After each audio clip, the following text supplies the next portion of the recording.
ठीक है, चलो तो स्टार्टिंग फ्रॉम दिस क्वेश्चन, यहाँ से हम रिलेशन स्टार्ट करते हैं। एक रिलेशन लिखो and you have been given that x comma y is its ordered pair and x and y are integers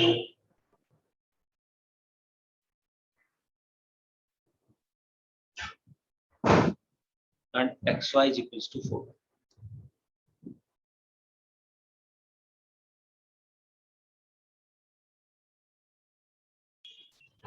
हमें बताना है रिलेशन के एलिमेंट्स क्या थे।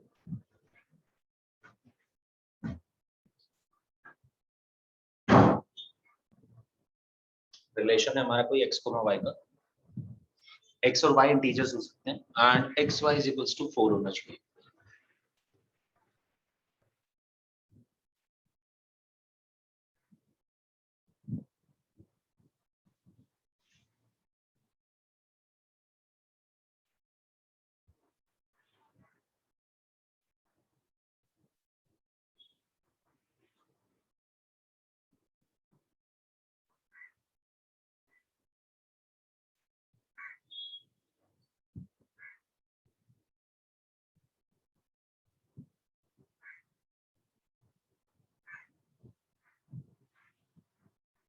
एक ये क्वेश्चन है, एक ये question that x comma y xy हमारे पास इंटीजर्स हैं, x square plus y square is equals to 24।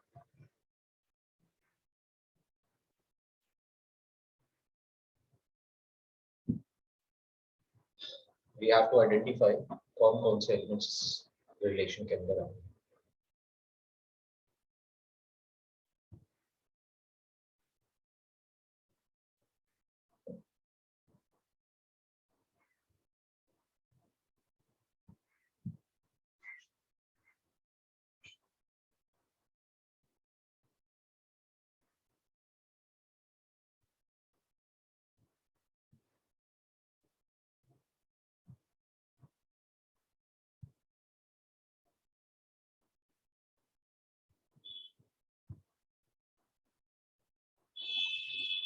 Sir पहला वाला का 1,4 2,2 और 4,1 हो जाएगा ना?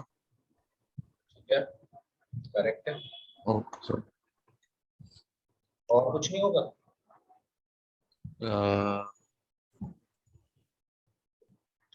जो तुमने आइडेंटिफाई करे हैं वो करेक्ट है, बिल्कुल। Okay sir. बट सर कुछ और भी हो सकता होंगे है। इसके? देख, सोच अगर इनको माइनस भी लगा दें तो भी तो चलेगा, -1 -4 अच्छा -2 हाँ। -2 x और y अच्छा इंटीजर्स हैं। हाँ, सारे फिर माइनस में आ गए। ठीक है। तो हम इसी में ही -1 -4 -2 -2 और -4 -1 ओके सर। ऐसे ही अब ये वाला नेक्स्ट वाला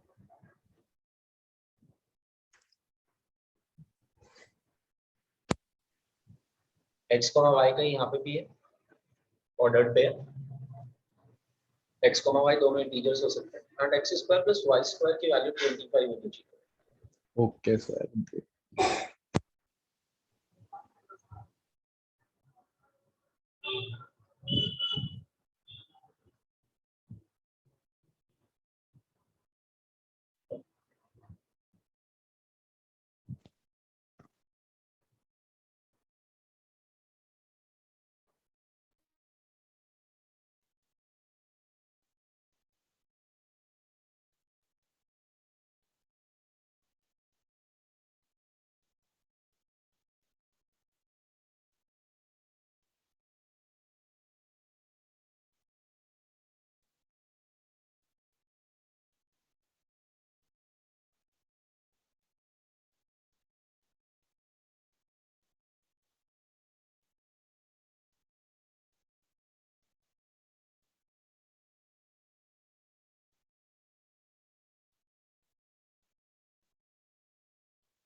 ध्यान रखना पॉजिटिव नंबर का स्क्वायर और नेगेटिव नंबर का स्क्वायर दोनों का स्क्वायर हाँ सेम जी, है। हाँ जी सर, समझ गया।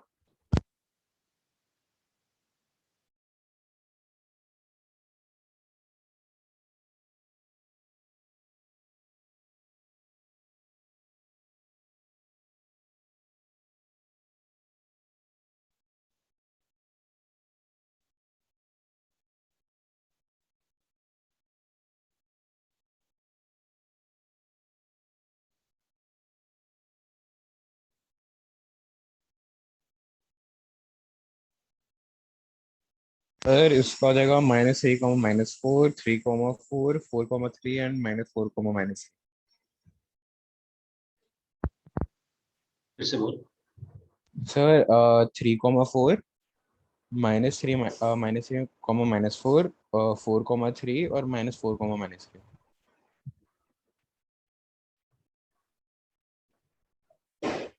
अच्छा, और सोच, सर देख कोई और और कॉम्बिनेशन भी मिलेगा।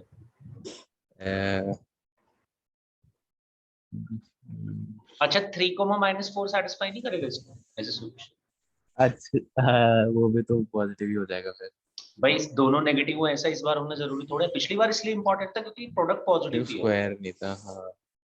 इस बार तो हम अच्छा हाँ। सिंपल सिंपल अगर एक पॉजिटिव एक नेगेटिव भी लेंगे तो भी चल जाएगा। लास्ट टाइम नहीं कर रहा था ये चीज काम, क्योंकि प्रोडक्ट पॉजिटिव दिया हुआ था, right?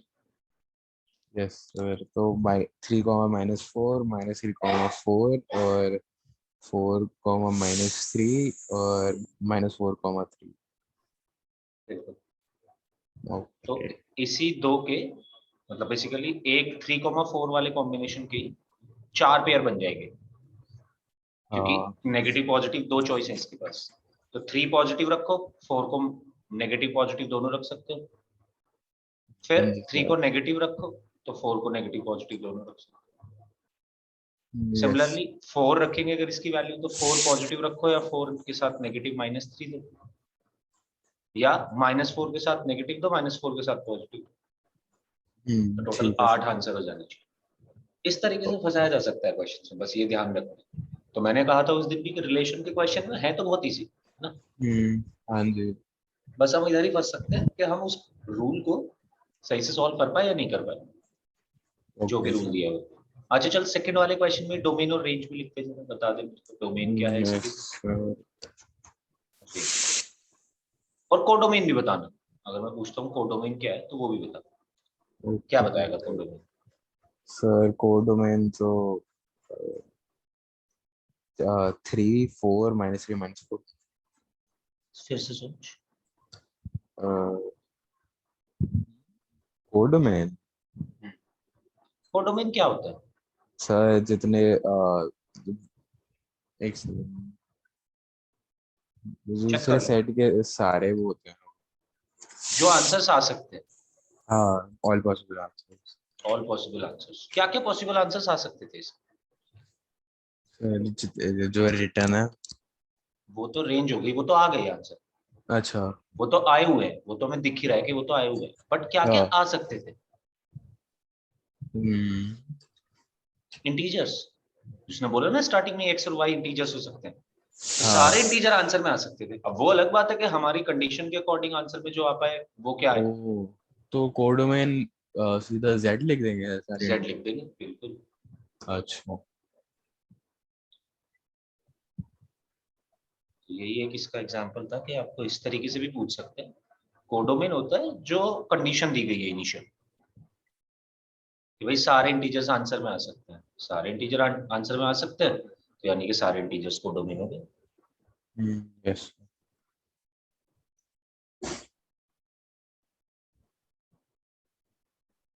सर, तो इसकी रेंज और डोमेन सेम ही रहेगा। बिल्कुल सेम रहेगा, बता दे क्या रहेगा। 3, -3, -4 और -4। करेक्ट।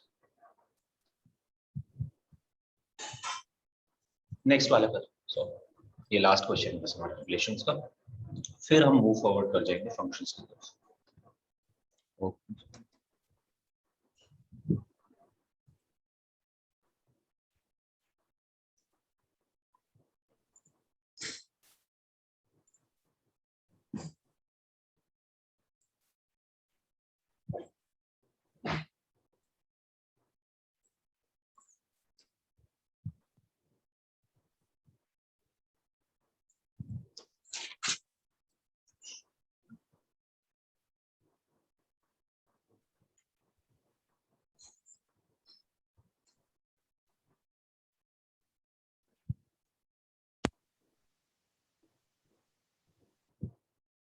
देख नेक्स्ट वाले में मोड लगाया वो, ध्यान रखिए।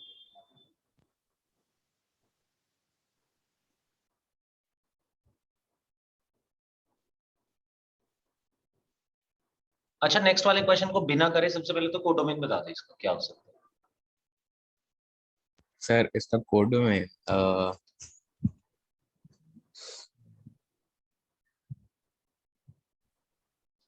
469। कोडोमेन को पहचानना है वाई से। वाई को क्या हाँ दिया हुआ है हमारा, एक्स कॉमा हाँ वाई। पिछली बार वाई दिया हुआ था बिलोंग्स टू जेड, तो हाँ यानी जी। कि ये हो गया पूरा का पूरा इंटीजर्स। इस बार y बिलोंग्स टू b दे रखा है, तो बी। b पूरा सेट हो गया कोडोमेन। अब आंसर में क्या आएगा वो अलग बात है, वो हाँ देखते हैं। ठीक है सर।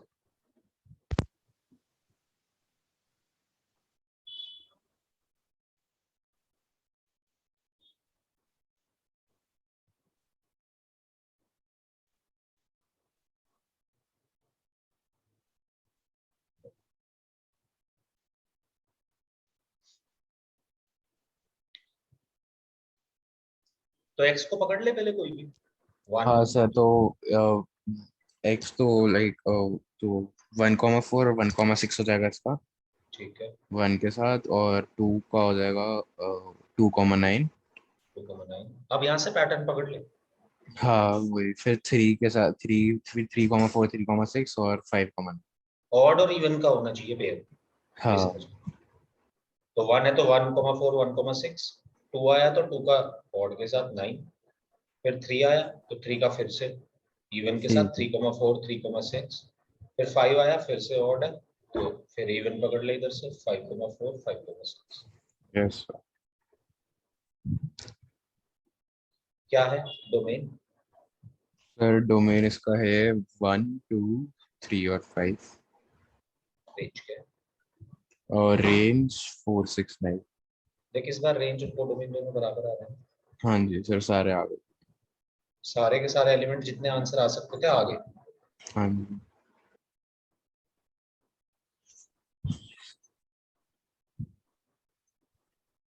तो 469 हुआ हमारा रेंज, 469 हुआ हमारा कोडोमेन। और डोमेन हुआ 1 2 3 4।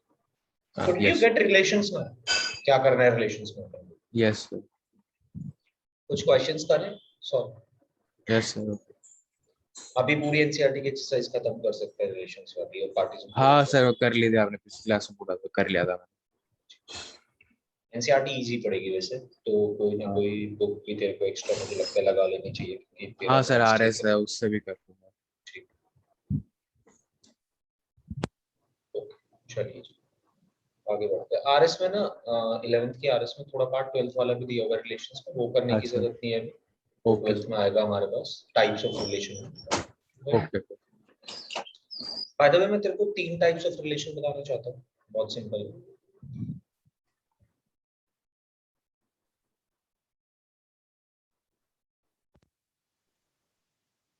So these three are types of relation. इनको बोल देते हैं identity, universal, identity universal and empty relation. बहुत ही सिंपल है, जैसे तुमने रिलेशन बना लिया उसके बाद हम चेक कर पाएंगे कि हमारा रिलेशन क्या बन रहा है। मान ले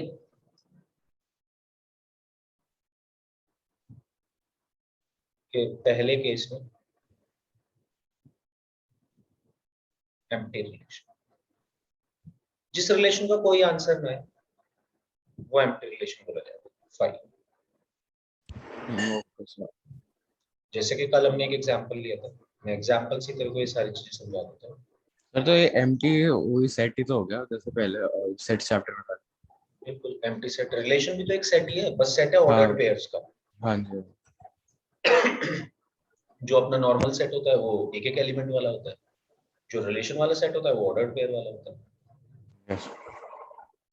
तो मान ले कोई ए सेट है 1 2 3 4, और कोई बी सेट है 6 7 8, और मैंने तेरे को एक रिलेशन दिया x y का, such that x is greater than y। तो ये देख ले एम्प्टी, यस सर, एम्प्टी हो जाएगा क्योंकि वाई के सारे कोई भी एलिमेंट्स पड़े हैं। सब एलिमेंट्स बड़े हैं ऐसे। This is fine, empty relation. Yes sir. Second type is identity relation. Identity relation का मतलब होता है कि हर एलिमेंट अपना खुद ही आंसर दे रहे हैं, हर एलिमेंट अपना खुद ही आंसर दे रहा है। आज समझते हैं कैसे। जैसे कि एक मैं तेरे को छोटा सा एग्जांपल लेके दिखाता हूँ। मान ले कोई सेट है ए और ये बन रहा है 1 2 3 4 ओके और हमने एक रिलेशन लिखा R which is a comma ए।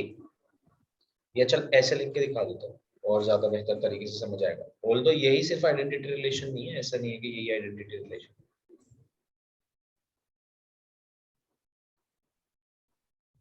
दोनों x और y a के अंदर से आएंगे और इस तरीके से आएंगे कि y is equals to x। अगर तू आंसर देना स्टार्ट करेगा x की वैल्यू 1 रखेगा तो y की वैल्यू भी 1 ही आ जाएगी। हाँ x को 2 रखेगा y भी 2 आ जाएगा। 2 आ जाएगा 3 y आ और x जाएगा। दोनों बराबर होने चाहिए बेसिकली। तो इस अच्छा रिलेशन का जो आंसर आएगा वो आएगा 1,1 2,2 2 3,3 और 4,4। ऐसे रिलेशन को आइडेंटिटी रिलेशन बोल देते हैं जिसमें कि हमारे पास दोनों आंसर सेम आते हैं। ये एक ही तरीके से अचीव नहीं करा जा सकता, मैं ये कह रहा था। इसके और भी अच्छा बहुत तरीके अचीव करने के, ऐसा नहीं है कि सिर्फ यही तरीके अचीव करने के, अच्छा तो और भी तरीके हैं। डिफाइन ऐसे ही करते हैं ना जिसमें एक्स और वाई हाँ मतलब इससे पहचानेंगे वैल्यू सेम होती सेकंड। है। बिल्कुल सेकंड वाली लाइन से नहीं पहचानेंगे, थर्ड वाली लाइन से पहचानेंगे। जब ओके हमारा रिलेशन बन के आ जाएगा तो हम उसके ठीक है आंसर्स देखेंगे कि वहां पे दोनों चीजें सेम है क्या, डोमेन और रेंज। ओके। तो अगर दोनों एलिमेंट्स एग्जैक्टली सेम है। अच्छा मुझे एक बात बताएगा, ये आइडेंटिटी रिलेशन है कि नहीं है? सोच के होती है। ये आइडेंटिटी रिलेशन है, ये मैंने तेरे को बताया। अब मैं तुझे एक और एग्जांपल देता हूँ। मैंने एक रिलेशन लिखा हुआ, ये है 1,4 2,3 3,2 4,1। देख डोमेन और रेंज दोनों सेम है। हाँ डोमेन भी सर 1 2 3 4 है और रेंज भी 1 2 3 4 है। क्या ये आइडेंटिटी रिलेशन? नहीं सर। क्यों नहीं है? सर क्योंकि वैल्यूज अलग अलग है एक्स और वाई वैल्यूज अलग हर अलग है टर्म तो की। ये ध्यान रखना है हमें कि दोनों वैल्यू सेम होनी चाहिए।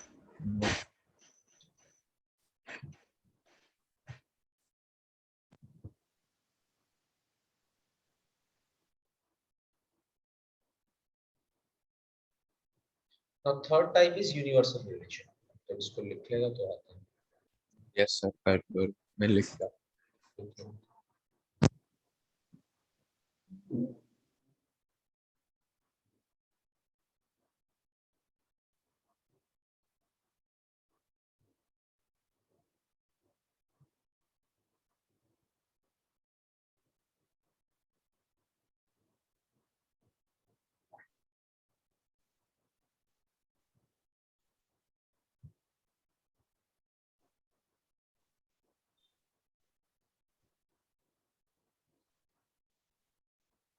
फर्स्ट लिख लिया था।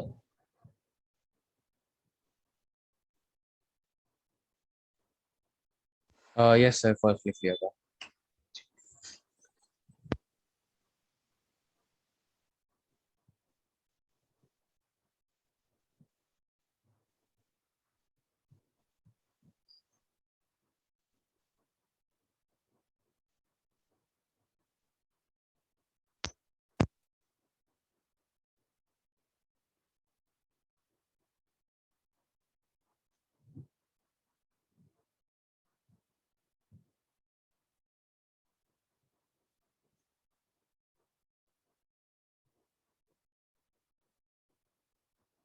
सर यूनिवर्सल रिलेशन में क्या होता है? यूनिवर्सल रिलेशन होता है कि जब हमारे सारा ए क्रॉस बी आ जाए, मतलब जितने पॉसिबल एलिमेंट्स थे उतने बन जाए, वो यूनिवर्सल रिलेशन होता है। तो अच्छा सपोज तू ए क्रॉस बी निकालता, इस केस में जो मैंने तुझे ए और बी सेट दिए हुए हैं अभी, हाँ और उसमें तू जी ए क्रॉस बी निकालता तो यही तो आता 1,6,1,7,1,8 हाँ 4,6,2,7,2,8 3 6 3 7 3,6,3,7,3,8 4,6,4,7,4। हाँ सर यही पॉसिबल पेयर्स बन सकते हैं। अब मान ले हाँ मैंने ऐसा रिलेशन बना दिया कि जिसमें सारे के सारे पॉसिबल पेयर्स आ गए, जितने ए क्रॉस बी में पॉसिबल पेयर्स बन सकते थे वही हम्म पूरा का पूरा सेट आ गया हमारे पास। ऐसा रिलेशन बना दिया हमने। जैसे अच्छा देख मैंने बनाया हुआ है y हाँ ग्रेटर देन x। तो y ग्रेटर देन x हर हर केस में सेटिस्फाई करेगा। y को 6 ले लेगा तो भी a की वैल्यू 1 2 3 4 सारी सेटिस्फाई करेंगे। हाँ y को 7 लेगा तब भी x 1 2 3 4 सारा सेटिस्फाई कर रहा होगा इस केस में। y यस को सर 8 लेगा तो भी 1 2 3 4 सेटिस्फाई करेगा, यानी कि तेरे जो सारे आंसर्स हैं वो पॉसिबल आंसर्स वो आ जाएंगे इस केस में। तो ऐसे ठीक है रिलेशन को यूनिवर्सल रिलेशन बोलते हैं। यूनिवर्सल मतलब सबके लिए ट्रू। सब करें। आइडेंटिटी मतलब दोनों चीजें सेम होनी चाहिए, आइडेंटिटी हाँ वैल्यू आइडेंटिकल। और एम्प्टी तो मतलब उसमें तो एम्प्टी है एम्प्टी तो सिंपल वही आंसर। तो यहाँ पे हम ये बोल सकते हैं कि R जो होगा वो A क्रॉस B के इक्वल होगा। हो सकता है मैं इसे सेट A पे ही लिख रहा होता तो A क्रॉस A के इक्वल हो जाता, मतलब एक ही सर। सेट देता और उस पर कुछ ऐसे हाँ रिलेशन लगा रहा था। Yes sir. तो ऐसे रिलेशंस को हम यूनिवर्सल रिलेशन बोल सकते हैं, जहाँ पे हमारा जितनी मैक्सिमम पॉसिबल वैल्यूज बन सकती थी सबके सब पे ट्रू हो जाए। Okay sir.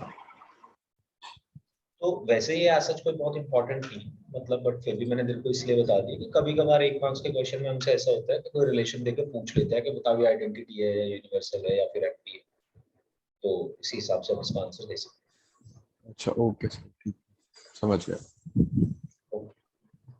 अब बात करते हैं अपना जो मेन टॉपिक है, फंक्शंस।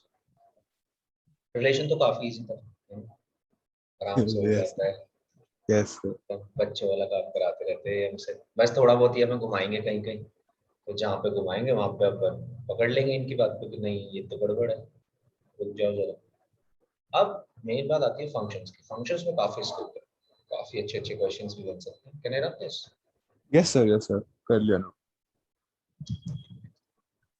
तो फंक्शंस रिलेशंस की जैसा ही है, पहले तो ये समझ, but it is far more important क्योंकि फंक्शंस को हम बहुत यूज करते हैं। पहले तो ये समझ, ये जो पूरा टॉपिक चल रहा है ना, sets, relation and function, yes वो सर। प्रोग्रामिंग में काफी यूज होता है। मतलब अच्छा। इनका यूज जो है सबसे ज्यादा वो कंप्यूटर लैंग्वेजेस में। तो हमें अब कंप्यूटर लैंग्वेज में क्या है कि कंप्यूटर को अगर आपको कुछ भी बात समझानी है, suppose you want to put certain commands, तुम्हें बताना है कि भाई ये काम करो, तो वो काम करने के लिए हमें फंक्शंस की जरूरत पड़ेगी। अब फंक्शंस को पहले समझ के फंक्शंस हैं क्या चीज, मतलब जैसे फंक्शंस का काफी प्रैक्टिकल यूज भी है। तो फंक्शंस का काम क्या है पहले ये समझते हैं, उसके बाद फंक्शंस को पढ़ाया कैसे जाता है वो समझते हैं, ठीक है। Okay sir. तो फंक्शंस ना, कंसिडर फंक्शन लाइक अ मशीन। जैसे कि बहुत सारी मशीन्स होती हैं लाइक मिक्सर, कि हम मिक्सर को कुछ चीज देंगे, कुछ इनपुट देंगे, और हमने कुछ रॉ मटेरियल दिया उसको, उसने हमें कोई प्रोडक्ट निकाल के दे दिया, बेसिकली उसमें शेक करके दे दिया, मिक्स करके दे दी जो भी चीजें हमने दी उसको। ऐसे ही सपोज और कुछ कोई भी सर्टेन मशीन, जितनी भी मशीन्स होती हैं, हम क्या करते हैं मशीन में, रॉ मटेरियल फीड करेंगे कुछ ना कुछ, वो हमें यस प्रोडक्ट सर। निकाल के दे देगा वो कुछ ना कुछ। हाँ। यही काम फंक्शंस का भी। फंक्शंस अच्छा। का काम बिल्कुल एग्जैक्टली यही है, इसको एक मशीन की तरह समझ के फंक्शन को हम अपनी तरफ से कुछ रॉ मटेरियल फीड करेंगे। अब इनकी टेक्निकल टर्म्स है हर चीज की, अभी तो ये बिल्कुल देसी समझा रहा हूँ मैं तेरे को, तो फंक्शन होता क्या है। तो फंक्शन को हम अपनी तरफ से कुछ रॉ मटेरियल देंगे जिसे हम बोल देते हैं इनपुट। हम अपनी तरफ से कुछ इनपुट देंगे, राइट, और उसका यस सर। टेक्निकल नेम हो जाता है आर्ग्यूमेंट। तो फंक्शन को हम कुछ आर्ग्यूमेंट देंगे या फंक्शन को हम कुछ इनपुट देंगे, फंक्शन हमें कुछ आउटपुट निकाल के दे देगा। ये बेसिक फंक्शन, ये काम है इसका। ऐसे ही हम इसको यूज भी करते हैं। अगर हम इसकी इसके यूज की बात करेंगे लैंग्वेजेस में हम किस तरीके से यूज कर रहे हैं, तो यही काम करते हैं। जैसे मॉड्यूलस बताया मैंने तेरे को, अभी लास्ट क्लास हाँ में मॉड्यूलस डिस्कस कर रहे थे। तो हाँ हाँ। मॉड्यूलस क्या करता है, मॉड्यूलस पॉजिटिव बना के दे देता है किसी भी पॉजिटिव बना वैल्यू देता है किसी भी। को। हाँ। वो एक फंक्शन ही है।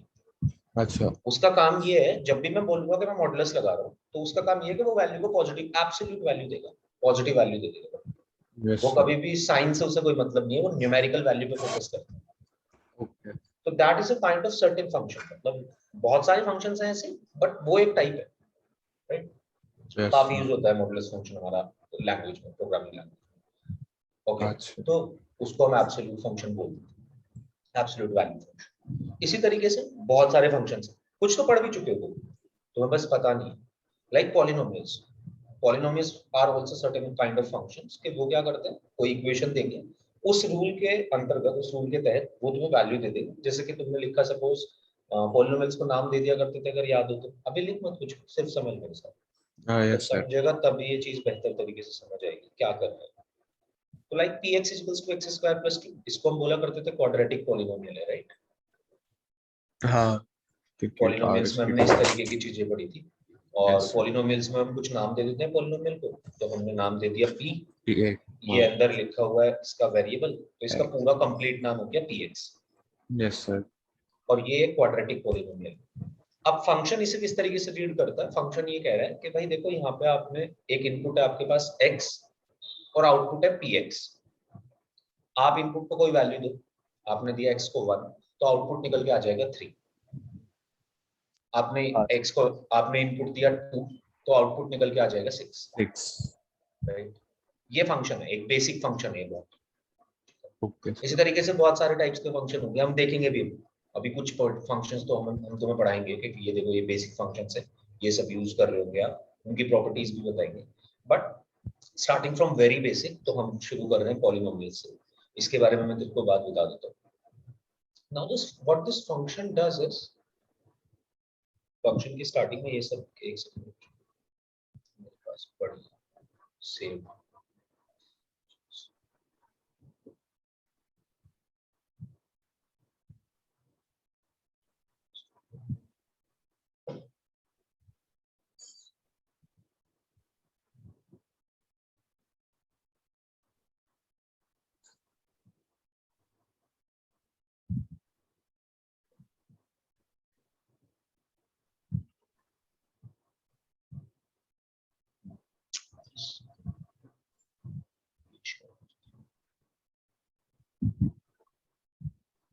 Can you see my screen now?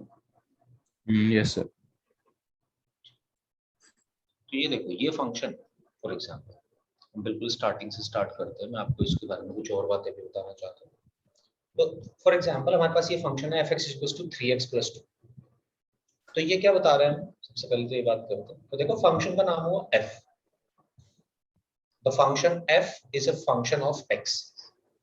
Okay ये f जो फंक्शन है ये कोई x का फंक्शन है, राइट? ये हमें ये बता रहा है। सेकंड थिंग इज, अगर हमें फंक्शन की वैल्यू इवैल्यूएट करनी है या फंक्शन हमें इवैल्यूएट करना है एट अ सर्टेन पॉइंट, तो आप x को उस वैल्यू से रिप्लेस कर दो। लाइक सपोज मैं f1 निकालना चाहता हूँ, या मैं ओके। निकालना चाहता हूँ कि अगर मैं 1 इनपुट दूंगा तो मेरा आउटपुट क्या बनेगा। तो तो x को मैंने भी 1 से x, रिप्लेस कर देंगे। बिल्कुल x को 1 से रिप्लेस कर दिया, f1 की वैल्यू 5 आ गई। Yes sir. ठीक है, अब यहाँ पे जो ये x है ये इनपुट बोला जाता है, इसका टेक्निकल टर्म हो जाता है आर्गुमेंट। इस x को इंडिपेंडेंट वेरिएबल बोलते हैं। Now what are independent and dependent variables? तो इससे पहले हम एक बात और समझते हैं, कांस्टेंट और वेरिएबल क्या होते हैं। Before reading further into functions, हमें दो बातें समझने की जरूरत है, क्या होता है कांस्टेंट एंड क्या होता है वेरिएबल्स। क्या हेडिंग पुट कर दिया, अभी तक कुछ लिखा है? नहीं सर, अभी नहीं लिखा, लिखूं? ठीक है, तो पहले constants and variables heading put कर ले। Okay sir. और हम ये जानते हैं कि देखो क्योंकि अभी हमें जितनी भी आगे बात करनी है वो इसी टॉपिक पे करनी है। मेजर डिफरेंस जो है हमारा 10th से 11th क्लास में वो यही आता है, that we are studying variables more now. 10th class तक हमने अरिथमेटिक मैथ्स ज्यादा पढ़ा है, यानी कि हम नंबर्स के साथ ज्यादा प्ले कर रहे थे। बट यस 11th क्लास से आते हैं हमारे साथ वेरिएबल्स में ज्यादा डील करने लगते हैं। तो we have to know about variables first, कि क्या होते हैं वेरिएबल्स। देन दो तरीके के वेरिएबल्स होते हैं, हमें इन्हीं दो तरीके के वेरिएबल्स के साथ डील करना है पूरा टाइम, राइट? 11th और 12th दोनों क्लास में काफी भर के वेरिएबल्स के बारे में पढ़ाया गया है। तो पहले तो यही समझ लेते हैं कि कौन से दो टाइप के वेरिएबल और क्या होते हैं वेरिएबल्स, राइट? ओके, तो इस पेज पे हम वापस आएंगे, उससे पहले मैं तुम्हें थोड़ी सी चीजें लिखवा देता हूँ।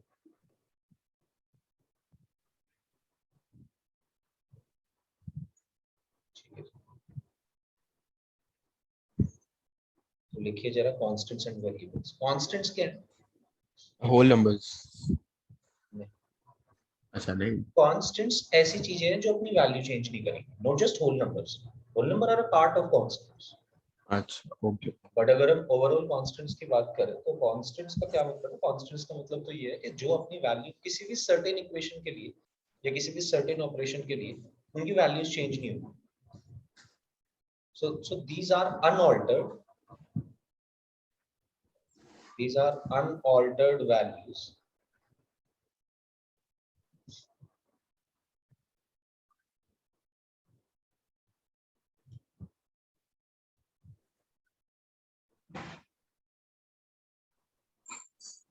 under a set of operations.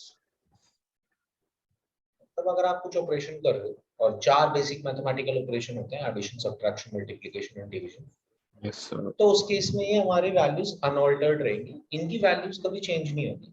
Like मैं तेरे को एक छोटा सा एग्जांपल देता हूँ, जैसे कि 5। तो 5 की चीज, तो 5 को कहीं भी यूज करेगा तो गिनती से 5 ही होंगे, हर बार हम गिन के बता सकते हैं। मैं गिनूं या तू गिने या कोई और गिने, हर बार 5 नंबर को हर कोई गिन सकता है और 5 सबके लिए एक जैसा होगा। तो सपोज मैंने 5 पेन रख दिए किसी के सामने, तो वो 5 पेन का मतलब सभी के लिए 5 पेन होगा, हर कोई उसको 5 ही पेन रीड कर रहा होगा। राइट? Yes, या sir. सपोज किसी क्लास में 5 स्टूडेंट्स हैं, तो कोई भी आके देख सकता है, कोई भी गिनेगा, काउंटिंग करेगा तो 5 ही नंबर बताएगा। हाँ सर। तो कांस्टेंट्स ऐसी वैल्यूज होती हैं जो कभी चेंज नहीं होती, जिनकी एक सर्टेन क्वांटिटी है और वो क्वांटिटी उतनी ही रहेगी। Like 5 will always be 5 in any condition, 5 5 ही रहेगा। Yes, sir. तो जनरली जितने भी नंबर्स होते हैं ये सब हमारे कांस्टेंट्स हो जाते हैं। अब नंबर्स बहुत सारे हो सकते हैं, ऐसा नहीं कि सिर्फ होल नंबर्स ही हो सकते हैं। All the numbers are constants. Okay. Now come to variable. तो अगर वेरिएबल्स की बात करें तो ये ऐसी वैल्यूज होती है जो चेंज हो सकती है। Sir, all the numbers में negative numbers नहीं आएंगे? Sir आएंगे? नेगेटिव नंबर्स भी हमारे कांस्टेंट्स ही। Sir अगर square हुआ तो उसकी वैल्यू चेंज हो जाएगी? तो स्क्वायर होने के बाद हो रही है ना। अच्छा हाँ, उस स्क्वायर होने से ब्रैकेट के अंदर मतलब तो हम हाँ। ये कह रहे हैं कि हम तो ये कह रहे हैं कि अगर कोई वैल्यू है 5, तो 5 का मतलब 5 है। अब कोई भी गिने उसे। लाइक सपोज अब डिफरेंस समझ इस बात से। वेरिएबल्स है अच्छा x, सर, लाइक जैसे पाई होता है तो उसकी वैल्यू कहीं पर 22/7 लिखते हैं, कहीं पर 3.14 रहेगी 3.1। हमेशा। ऐसे थोड़ी अच्छा ना कि अभी कल को उठ के पाई की वैल्यू 5 हो जाएगी, हाँ है हाँ ना। हाँ, 22 की वैल्यू 22 ही रहेगी, 7 की वैल्यू 7 ही रहेगी। ठीक है। बट x, अब ऐसे समझ, x क्या है? x कोई भी वैल्यू ले वेरिएबल है, सकते हैं। कोई भी हो सकती है हाँ। हर अलग एक ही कंडीशन के अंदर, एक ही इक्वेशन के अंदर x की कितनी वैल्यूज रख सकते हैं पता नहीं। सर जो एक क्या? एक ही कंडीशन के अंदर, एक ही इक्वेशन के अंदर we can put hmm, so many x। हाँ एक ही जगह हम बहुत सारी वैल्यूज यूज कर सकते हैं x की।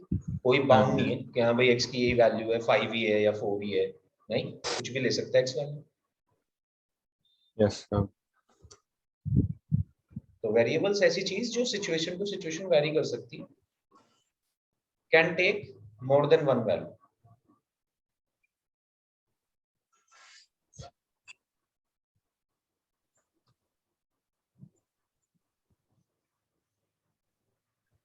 For a single equation.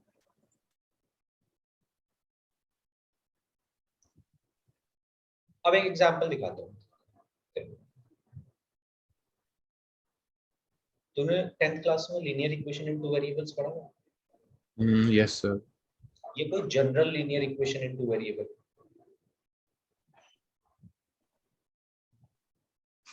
यहाँ पे एक इंपॉर्टेंट चीज समझने वाला, कोई भी linear equation in two variables हमें इसी तरीके की दिखेगी जो मैंने लिखा है, ax + by + c = 0। हाँ सर। अब सपोज यहाँ पे x और y जो है ना, ये वेरिएबल। अब एक बात और समझ ले कि वेरिएबल्स ना जनरली सारे के सारे अल्फाबेट्स को बोल दिया जाता है। अल्फाबेट्स जनरली वेरिएबल ही है क्योंकि कोई भी वैल्यू ले सकते ओके सर। हैं। इन जनरल हम x y z यूज करते हैं सबसे ज्यादा। या फिर ABC। यूज तो कुछ भी कर सकते हैं ऐसे लेके z तक। हाँ। जनरली जो करते हैं सबसे ज्यादा वो x y z करते हैं। हाँ। बट ABC जो तुमने अभी बोला ना, ये जनरली अननोन की तरह यूज होते हैं। मैं ये नहीं कह रहा ABC वेरिएबल नहीं हो सकता, हो सकता है, अच्छा। हो सकता है, ठीक है। बट जो हाँ। हम यूज करते हैं मैथ्स में जनरली ABC को, वो ABC को अननोन्स की तरह यूज करते हैं। Now what is the difference between unknown and variable, ये इस क्वेश्चन से समझना। अच्छा। मैंने ABC को वेरिएबल नहीं बोला, मैंने अननोन बोला है। हाँ अननोन बोला है तो अननोन का कुछ अलग मतलब होता है। अननोन्स आर बेसिकली कांस्टेंट्स होंगी, हाँ। बट हमें पता बिल्कुल। नहीं होगा अननोन की वैल्यू क्या है, ऐसे समझ। हाँ अच्छा। एक्स और वाई की वैल्यूज तो बहुत सारी हो सकती है यहाँ पे। इनफैक्ट हाँ। Infinite values, they can take infinite values हाँ। फॉर दिस इक्वेशन ओनली, ठीक है। बट अननोन्स की वैल्यू किसी भी एक इक्वेशन के लिए एक ही रहेगी, समझ। मैंने ये इक्वेशन लिख दी 2x + 3y + 5। इसके लिए a की वैल्यू 2 है, b की वैल्यू 3 है, c ठीक की है। वैल्यू 5 है ना। अब इस इक्वेशन के लिए abc फिक्स्ड है, हाँ। इसके लिए कभी abc चेंज नहीं होगा। बट सेम इक्वेशन के लिए x और y चेंज हो सकता है। हाँ 1 भी हो सकता है, 2 भी हो सकता है। 1 2 तो x को जो रखना माइनस। चाहता है रखता रहे, हाँ।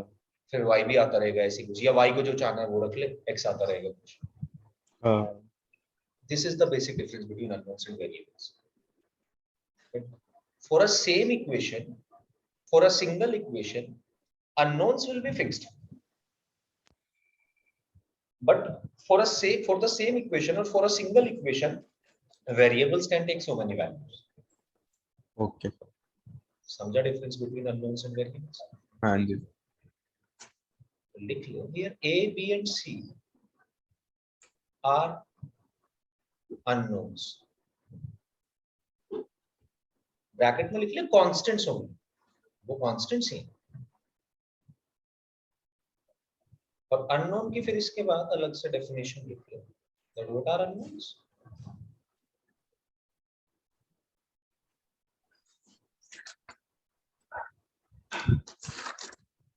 ऐसे we will have to find them.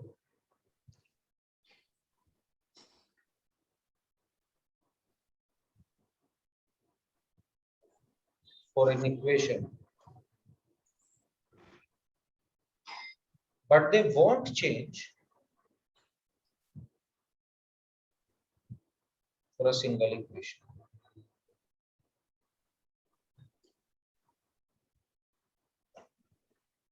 So they are just constants.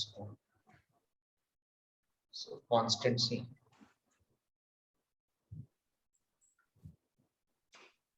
Okay sir.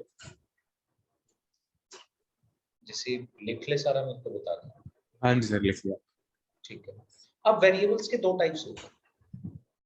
First is dependent variables and second is independent variable. या first is basically independent variables and second are dependent variables. Sir तो guess करूँ मैं? बिल्कुल guess कर. Sir तो जो x और Y variable होंगे वो डिपेंडेंट होंगे, और जो अच्छा नहीं वेट सर आप जो बताओ. नहीं बता. नहीं मैं सोच रहा था कि सी वो डिपेंडेंट वेरिएबल को, बट जबकि वो अननोन है मैं कंफ्यूज हो गया था. तो देख ऐसे समझ. चल हाँ. एक एग्जांपल ले. y equals to x. Definition लिखते हैं पहले, समझ. मैंने ऐसे लिख दिया y equals to x square plus 2. Yes sir. x को जो रखना चाहे रख सकते. वन. मैं तो कह रहा हूँ तू y को भी जो रखना चाहता है रख ले. अच्छा.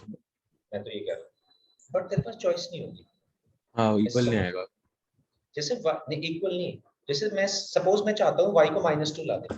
हाँ. बता कौन सी x की वैल्यू के लिए y -2 आएगा? सोच. 2.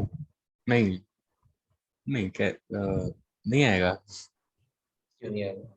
सर, क्योंकि ऐड हो रहा है और स्क्वायर है तो वो पॉजिटिव नंबर ही आएगा. x स्क्वायर पॉजिटिव है और उसमें हाँ. कुछ ऐड ही कर रहे हैं. x ऐड ही स्क्वायर कर खुद में रहा है. पॉजिटिव, कुछ ऐड करा और पॉजिटिव, यानी कि इस ऐसे समझ x स्क्वायर की मिनिमम वैल्यू 0 होती है. हाँ. 0 से छोटा कभी नहीं हो सकता x स्क्वायर. तो हम 0 में मिनिमम 2 ऐड करेंगे तो इसकी मिनिमम वैल्यू 2 है. ये जो लिखा हुआ है ना x स्क्वायर प्लस 2, हाँ. ये मिनिमम 2 देगा. 2 से छोटा कभी नहीं आएगा. 2 से बड़ा ही आ सकता है, 2 से छोटा तो नहीं आ सकता. हाँ जी. सोच के देख ले इस बारे में. यस. तो मैं यहाँ पे y की वैल्यू अपनी मनमर्जी से नहीं रख सकता. अच्छा एक्स पे डिपेंड करेगा. x पे डिपेंड करेगा कि y क्या है. x y पे डिपेंड नहीं कर रहा. अब इसी चीज को मैं बदल देता हूँ. ये देख, मान ले मैं ऐसे लिख देता तो अब x y पे डिपेंड कर. अच्छा. हाँ. y को तो जो चाहे रख सकता है, x को जो चाहे वो नहीं रख सकता. हाँ ये सर. डिफरेंस है इंडिपेंडेंट और डिपेंडेंट वेरिएबल. अच्छा. Independent variable can take values freely. जो इसकी मर्जी वो वैल्यूज ले सकता है. Depends on other variable.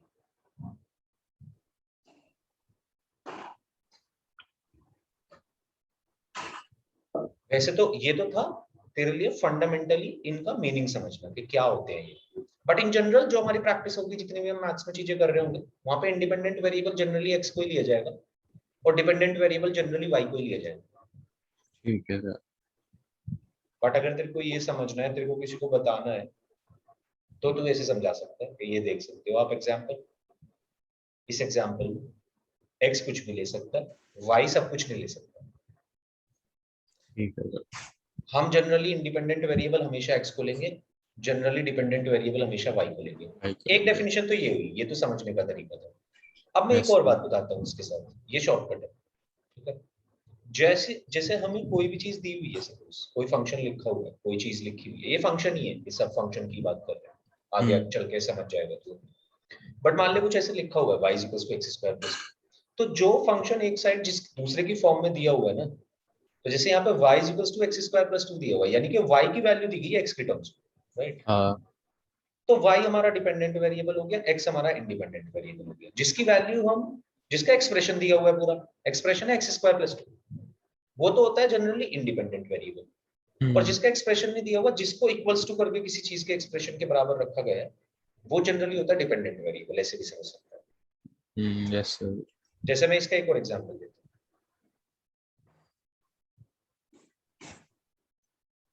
मान ले मैंने ये लिख दिया f(x, y) = x² + y²। हाँ सर। तो यहाँ पे ना x और y, ये दोनों तो है इंडिपेंडेंट वेरिएबल, क्योंकि इनके हाँ टर्म्स में एक्सप्रेशन लिखा हुआ है। हाँ और ये f(x, y), ये पूरा, ये जो लिखा हुआ है, ये ये है डिपेंडेंट है। Dependent variable. अच्छा ओके। ऐसे भी समझ सकते हैं, उसी डेफिनेशन को मैंने आसान कर दिया।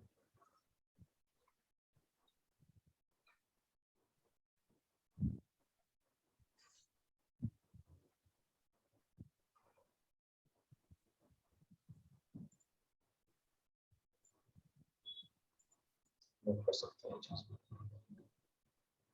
इस f(x, y) को मैं कुछ और नाम भी दे सकता हूँ अपनी तरफ से, z दे दूं जैसे, yes sir.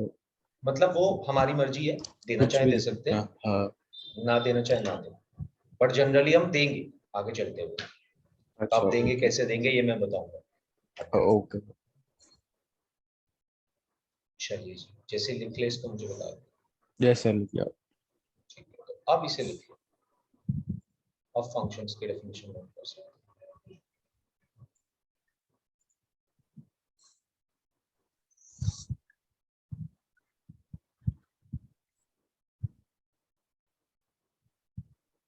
सर स्टार्टिंग से ही लिखना पूरा।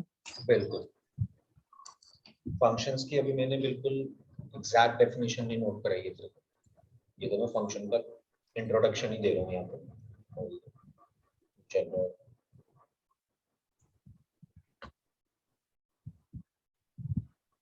so this is basically the introduction of functions.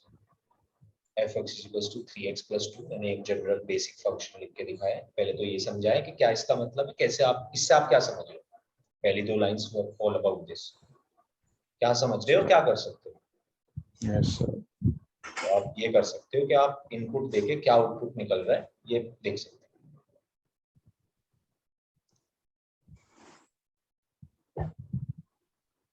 Okay sir. हो। फिर ये भी बताया है हमने कि x जो है हमारा इंडिपेंडेंट वेरिएबल है, यानी कि इनपुट है, हाँ यानी कि आर्ग्यूमेंट है, टेक्निकल नेम इज आर्ग्यूमेंट। अब देख, हमने f(x) को y रख दिया, अच्छा पूरी टर्म को ठीक है। दूसरे वाले उसमें मैंने ये लिखा हुआ है। हम जनरली यही करते जा रहे होंगे, जहां जहां f(x) लिखा आएगा f(x) को y मान लिया करेंगे। ओके तो मैं इसी चीज को ऐसे भी लिख सकता था, y = 3x + 2। ठीक है सर।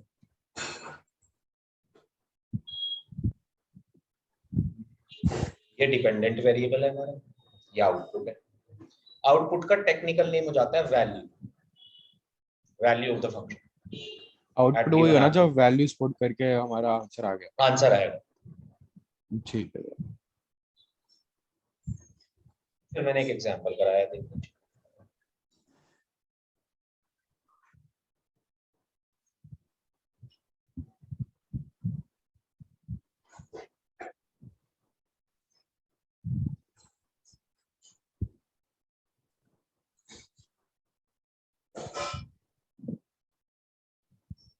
तो ये तो हुआ फंक्शन का बेसिक तरीका समझने में, what are yes functions. Sir. Yes sir.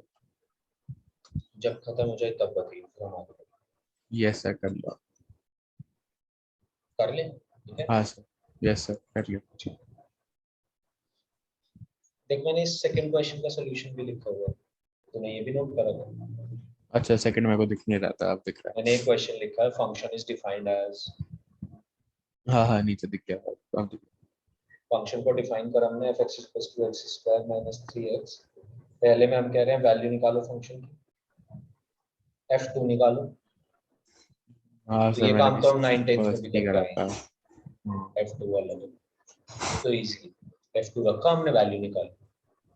दूसरे वाला थोड़ा सा अलग क्वेश्चन है, उसमें हमें x निकालना है जब फंक्शन की वैल्यू दी गई, यानी कि इनपुट निकालना है जिसका आउटपुट 4 आ रहा है। अच्छा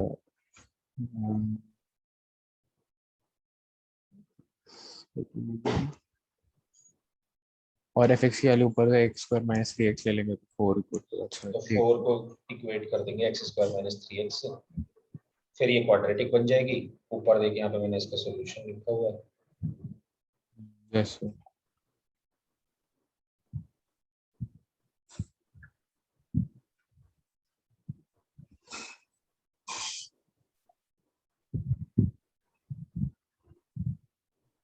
यस सर कर लेना।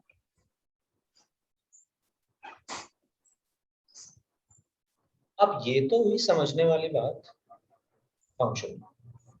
अब बात करते हैं कि अगर हम मैथमेटिकली देखें फंक्शन को तो कैसे देखते हैं।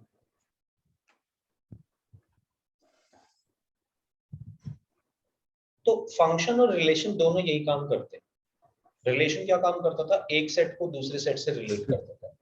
हाँ फंक्शन का भी बेसिक काम यही है, एक सेट को दूसरे सेट ऑफ वैल्यू से रिलेट करना। बट रिलेशन में तो कोई कंडीशन नहीं होती थी, रिलेशन तो अपना मन चाहता, जैसे दौड़ना चाहता है वैसे दौड़ सकता है, जो करना चाहता है कर। फंक्शन ऐसे नहीं चलेगा। फंक्शन की दो बेसिक कंडीशन। फंक्शन कहता है पहले मेरे दो रूल कंप्लीट करो तभी आप किसी भी चीज को फंक्शन बोल सकते हो, अदरवाइज अच्छा फंक्शन नहीं बोल पाओगे। Okay sir. अब ये समझते हैं कि क्या होगी ये दो बेसिक कंडीशन। ये दो बेसिक कंडीशन जो है इसके बारे में बात करते हैं, बट इससे पहले चलिए समझ ले बस आज के लिए तो क्या होती है ये दोनों बेसिक कंडीशन, फिर थोड़ा ना रीड करके आई होगी क्लास में फंक्शन। ठीक है सर। और आज समझ के जा जिससे तेरे को काफी हेल्प मिलेगी जब तू फंक्शन को रीड कर रहा होगा और समझ रहा होगा। तो मान ले 1 2 3 4 हमारे पास कुछ एलिमेंट्स हैं सेट ए के अंदर, और बी के अंदर है 5 6 7। तो अगर मैं कोई रिलेशन बनाना चाहता हूँ तो जैसे मन मर्जी बना दो, 1 को 5 से कनेक्ट कर दो, 2 को 6 से, 3 को 7 से, 3 को 6 से, जो चाहो कर हाँ सकते सर। हो, कनेक्ट करते जा सकते हो। बट फंक्शन क्या कहता है, फंक्शन कहता है कि आप कनेक्ट तो कर लो सेट ए को सेट बी से, बट दो रूल मिनिमम पूरे होने चाहिए।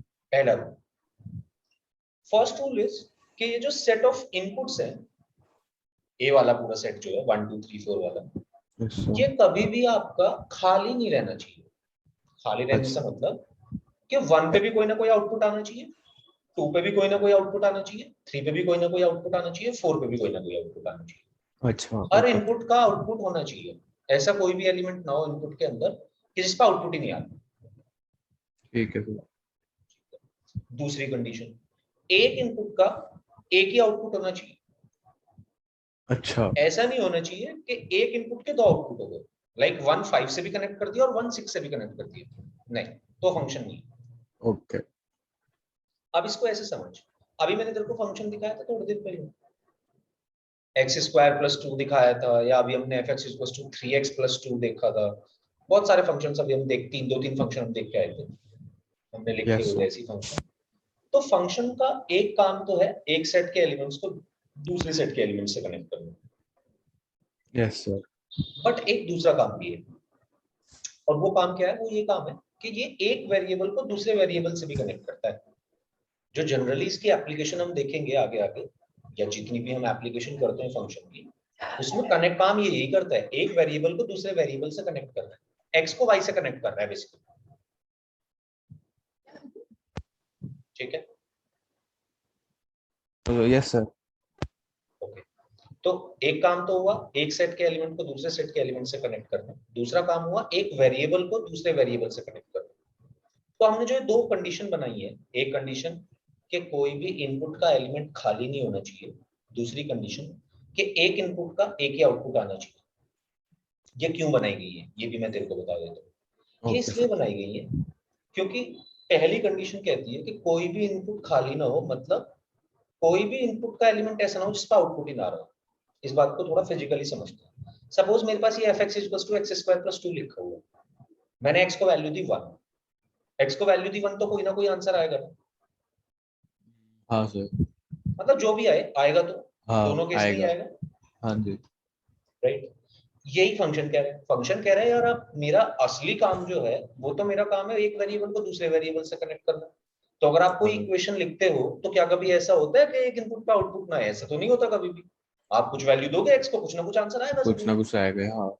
तो ये भी यही कह रहे हैं कि हाँ आपको ये रूल फॉलो करना पड़ेगा, हर इनपुट पे आउटपुट आना चाहिए। क्योंकि इक्वेशन अगर आप कोई भी लिख रहे हो तो ऐसा तो हमने कभी देखा नहीं कि भाई इस इक्वेशन का आंसर ही नहीं आ रहा, कुछ ना कुछ आंसर जरूर आएगा चाहे जो भी है। ठीक है सर। दूसरी बात, कभी ऐसा होता है क्या एक इनपुट के दो आउटपुट आ जाए, मतलब जैसे मैंने एक्स को रखा 1 तो आंसर 4 भी आ जाए और 5 भी आ जाए? हाँ। अगर ऐसा हो गया गलती से तो फिर आंसर कौन सा लेंगे?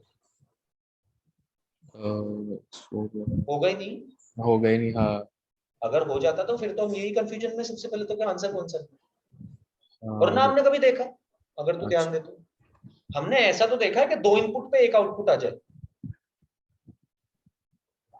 जैसे कि ये अच्छा, देख मल्टीप्लाई होता है। जैसे fx = x² + 2 लिखा हुआ है, तो यहाँ पे हाँ। x को -1 रखूं या 1 रखूं, दोनों पे आंसर 3 आएगा, हाँ।